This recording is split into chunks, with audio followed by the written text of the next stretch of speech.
And I think it's time that we come to terms with the fact that when we talk about one state, it's no longer an option out of several. It is a reality. There is one racist apartheid state, and that is the state of Israel. And for the last 45 years, successive Israeli governments have done everything they could, everything in their power, so that the conquest of 1967 would be irreversible. This was done by design. Yet somehow people talk about Israel as this peace-loving country that has to deal with all these terrible Arabs and all these terrorists. The best Israel was ever willing to do, was to give the Palestinians some sort of an autonomy on areas that Israel was decide if the Palestinians behaved in a very certain way that Israel agreed with. But they excluded the Jordan River Valley, which is about a third of the West Bank. They exclude the expanded boundaries of Jerusalem, which is a good another 10-15% of the West Bank.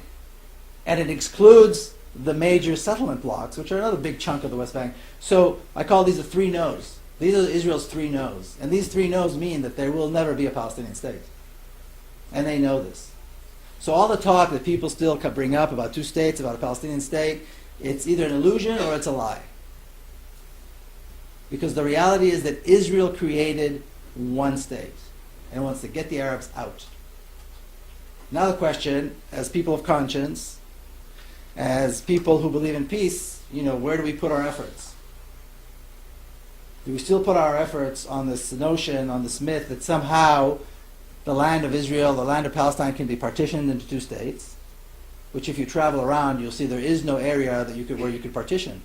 There's no one area that you can say, well, this is going to be the Palestinian country, and this is the state, and this will be the Israeli state. There's no such place because the communities are completely mixed.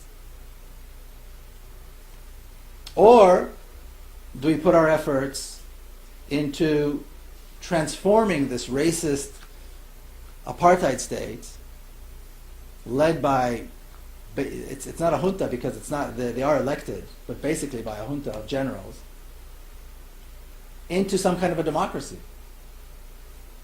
What makes more sense? Where is it better for us to put our efforts and our dollars and our time and so on? And it's an absurd situation because people still talk about the two-state solution as though this is really the only viable solution, because Israel will never agree to a one state.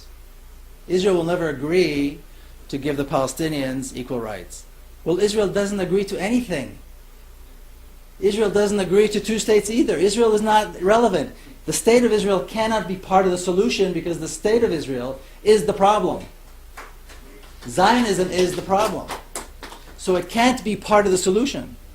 The solution has to be dismantling Zionism in a peaceful way and allowing for equal rights so that Israelis and Palestinians can live together in peace. That's the idea.